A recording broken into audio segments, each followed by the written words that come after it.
ഇന്ന് committee refer ചെയ്യുന്ന കുറച്ച് ജസ്റ്റേഴ്സും കമാൻഡുകളും ഡിസ്കസ് ചെയ്യാമെന്ന് കരുതുകയാണ്.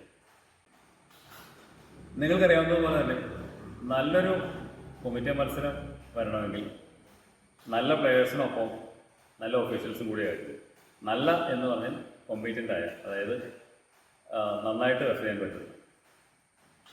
അപ്പോൾ വേൾഡ് കരാട്ടെ ഫെഡറേഷൻ്റെ നിയമാവലികൾ അനുസരിച്ചാണ് കമ്മിറ്റി മത്സരങ്ങൾ ലോകത്തെമ്പാടും നടക്കുന്നത്. വേൾഡ് കരാട്ടെ ഫെഡറേഷൻ നിയമാവലികളെ കുറിച്ച് നമ്മൾ നേരത്തെ ഡിസ്കസ് ചെയ്ത് കഴിഞ്ഞു. നിങ്ങൾക്ക് ഏവർക്കും അറിവുള്ളതുമാണ്. ഇന്ന് ഞാൻ നിങ്ങളുമായിട്ട് ഡിസ്കസ് ചെയ്യാൻ ഉദ്ദേശിക്കുന്നത് കമാൻഡുകളും ജസ്റ്ററുകളുമാണ്. ഒരു റെഫറി ആ കോമ്പറ്റീറ്റേഴ്സുമായിട്ട് കമ്മ്യൂണിക്കേറ്റ് ചെയ്യുന്നത് ആംഗ്യഭാഷയിലാണ്, അതായത് ജസ്റ്ററുകളിലൂടെയാണ്, കമാൻഡുകളിലൂടെയാണ്. വെർബലായിട്ട് കമ്മ്യൂണിക്കേഷൻ വരുന്നില്ല. അതുപോലെ തന്നെ റെഫറിയും ജഡ്ജിമാരും തമ്മിൽ കമാൻഡുകളിലൂടെ അല്ലെങ്കിൽ ആംഗ്യഭാഷയിലൂടെയാണ് കമ്മ്യൂണിക്കേഷൻ നടക്കുന്നത്. അപ്പോൾ ഒഫീഷ്യൽസും കോമ്പറ്റീറ്റേഴ്സും കോച്ചസും എല്ലാം ഈ ഭാഷ അല്ലെങ്കിൽ ഈ ജസ്റ്ററുകൾ, ഈ ആംഗ്യങ്ങൾ, കമാൻഡുകൾ അറിഞ്ഞിരിക്കേണ്ടത് അത്യാവശ്യമാണ്. റെഫറിയുടെ റൈറ്റ് സൈഡിൽ അക്ക കോണ്ടസ്റ്റൻസ്, അതായത് ചുവന്ന കളറിലുള്ള എക്യുപ്മെൻറ്റ്സ് ഇട്ട ചുവന്ന ബെൽറ്റ് ധരിച്ച കോണ്ടസ്റ്റൻസ് നിൽക്കുന്നുണ്ടാവും.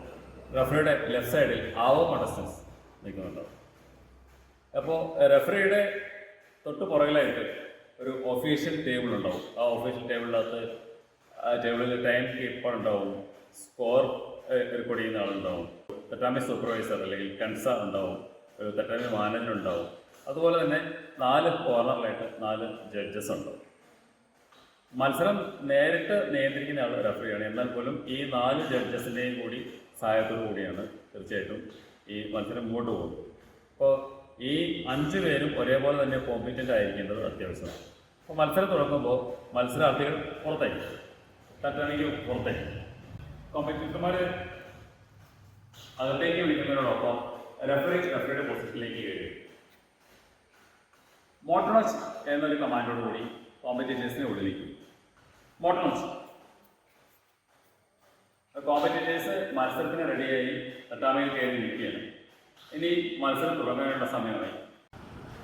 മത്സരം തുടങ്ങാനായിട്ട് ഷോബു അജ്മി പറയുന്നു. അതിനുശേഷം റെഫറിക്ക് ഈ തട്ടാമയുടെ പെരുമയിട്ടുള്ള എതിരെ വേണമെങ്കിലും നടക്കാം. അതായത് ജഡ്ജസിൻ്റെ വിഷനെ ബാധിക്കാത്ത രീതിയിൽ, ജഡ്ജസിനെ കാണാൻ പറ്റുന്ന രീതിയിൽ റെഫറിക്ക് തട്ടാമയുടെ കോമ്പറ്റീറ്റേഴ്സിൻ്റെ പുറത്തോടെയോ ജഡ്ജസിൻ്റെ ബാക്കിലൂടെയോ എവിടെ വേണമെങ്കിലും നടക്കാം. കാരണം റെഫറിക്കാണ് കോമ്പറ്റീറ്റർ ഏറ്റവും അടുത്ത് ക്ലോസ് ആയിട്ട് വാച്ച് ചെയ്യുന്നത്. അപ്പോൾ മത്സരം തുടങ്ങാണ്.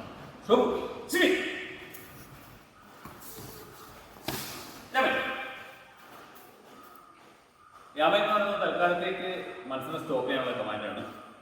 യാമ സിംഗിൾ സ്റ്റാൻസിൽ കൈ ഒരു സ്റ്റോപ്പിംഗ് ആക്ഷൻ, മറ്റേ കൈ ഉപയോഗിക്കും, കൈ ഉപയോഗിക്കും.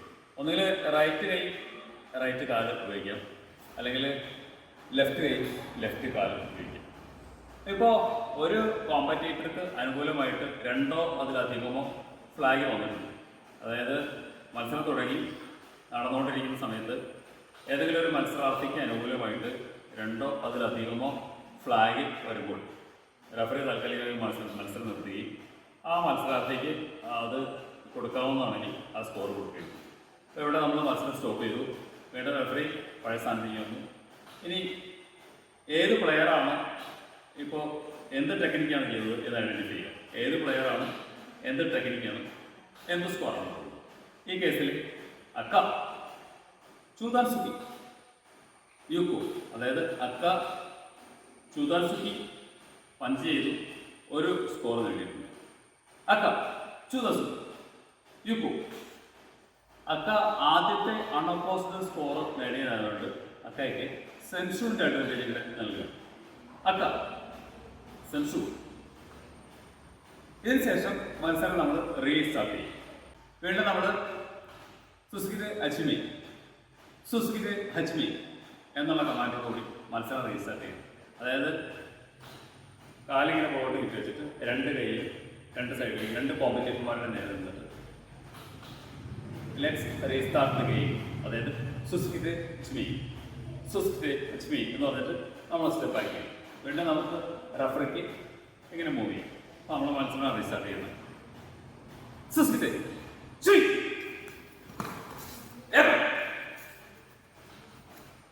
ഇപ്പോൾ നമ്മൾ നിർത്തിയെന്ന് പറഞ്ഞാൽ കോമ്പറ്റേറ്റീവിൽ ഒരാൾ മറ്റൊരാളിനെ ഫോളോ ചെയ്യും. WKFന്റെ നിയമപ്രകാരം വളരെ കൃത്യമായ വാണിങ്ങുകളും പെനാൽറ്റികളും പറഞ്ഞിട്ടുണ്ട്. അതായത് മത്സരം സുഗമമായി പോകാനും എതിരാളിയുടെ ശരീരത്തിന് ഹാംഫുൾ ആയിട്ടുള്ള രീതിയിൽ മത്സരം സ്മൂത്തായി പോകാൻ പറ്റാത്ത രീതിയിലുള്ള ഫൗളുകൾ വന്നു കഴിഞ്ഞാൽ അതിന് പെനാൽറ്റി കൊടുക്കാനായിട്ടുള്ള വ്യക്തമായ മാർഗ്ഗനിർദ്ദേശമുണ്ട്. ഈ കേസിൽ ഇപ്പോൾ ആവോ അക്കയുടെ കാലിൽ അടിച്ചു, കിക്ക് ചെയ്തത് ആവോ അക്കയുടെ കാലിലായി. അത് പെർമിസിബിൾ അല്ല. ഒരു കാരണവശാലും അബ്ഡമൻ അല്ലെങ്കിൽ പെൽവിക് ബോണിന് താഴേക്കുള്ള ഒരു അറ്റാക്കുകളും പെർമിസിബിൾ അല്ല, ഫൗൾ. അപ്പോൾ നമ്മൾ ആവോയ്ക്ക് ഫൗൾ കൊടുക്കും.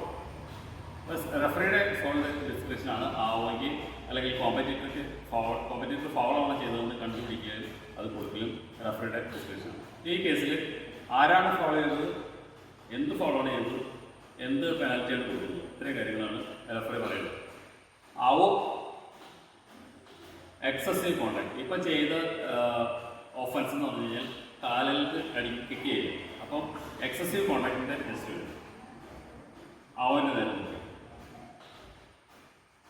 ആവോ ചുയ് ആദ്യത്തെ പെനാൽറ്റി ആയത്. അതായത് ചുയ് 1, ചുയ് 2, ചുയ് 3 3 ഇൻസ്റ്റൻസസ് ഉണ്ട് ചുയ്. അത് ചുയ് 1 ആവോയ്ക്ക് നമ്മൾ കൊടുക്കും. ആവോ ചുയ് വീണ്ടും നമ്മൾ മത്സരം റീസ്റ്റാർട്ട് ചെയ്യും. ഇങ്ങനെ മത്സരം തുടരുന്നു. മത്സര സമയം അതായത് 3 മിനിറ്റ്സോ 2 മിനിറ്റ്സോ ഇത്രയാണോ മത്സര സമയമുള്ളത്. ആ സമയത്തിനുള്ളിൽ ആർക്കാണോ നിശ്ചിത സ്കോർ ലീഡ് വരുന്നത്, അതായത് 8 പോയിന്റ് അല്ലെങ്കിൽ 6 പോയിന്റ് അങ്ങനെ നിശ്ചിത സ്കോർ ലീഡ് വരുന്നത് അയാൾ വിൻ ചെയ്യും. ഒന്നുകിൽ പോയിന്റ് സ്കോർ കൃത്യമായ സ്കോർ ലീഡായിരിക്കും, അല്ലെങ്കിൽ ടൈം ഓവറായിരിക്കും. ഈ 2 കേസിൽ വന്നു കഴിഞ്ഞാൽ മത്സരം തീരുന്നു, മത്സരം സ്റ്റോപ്പ് ചെയ്യുന്നു. ആരാണോ വിന്നർ അയാളെ വിന്നറായിട്ട് പ്രഖ്യാപിക്കും. അക്ക ആണ് വിന്നറെങ്കിൽ അക്കയുടെ നേരെ അക്കാനോ കച്ചി. ആവയാണ് വിന്നറെങ്കിൽ ആവയുടെ നേരെ ആവനോ കച്ചി. അതായത് മത്സരം നമ്മൾ സ്റ്റാർട്ട് ചെയ്തു, നിശ്ചിത സമയം കഴിഞ്ഞു, മത്സരത്തിൽ സ്കോറുകൾ വന്നു, ഫൗളുണ്ടെങ്കിൽ ഫൗളുകൾ വന്നു. അതെല്ലാത്തിനു ശേഷം നിശ്ചിത സ്കോർ ലീഡ് വന്നു കഴിഞ്ഞാൽ അല്ലെങ്കിൽ സമയം തീരുമ്പോൾ ആരാണോ ലീഡ് നിൽക്കുന്നത് ആ വ്യക്തിനെ ജയിച്ചായിട്ട് വയ്ക്കുക. ഇങ്ങനെയാണ് നോർമലായിട്ടുള്ളൊരു മത്സരം വരുന്നത്. ഇനി ഇതിനകത്ത് ഓരോ ഫൗൾ വരുമ്പോൾ അതിനകത്ത് വരുന്ന ഇഞ്ചുറിയെ കുറിച്ചും അതുപോലെ തന്നെ സ്കോർ സമനിലയിൽ വരുന്ന സാഹചര്യത്തെക്കുറിച്ചും മറ്റൊരു വീഡിയോയിൽ പറയാം. Thank you.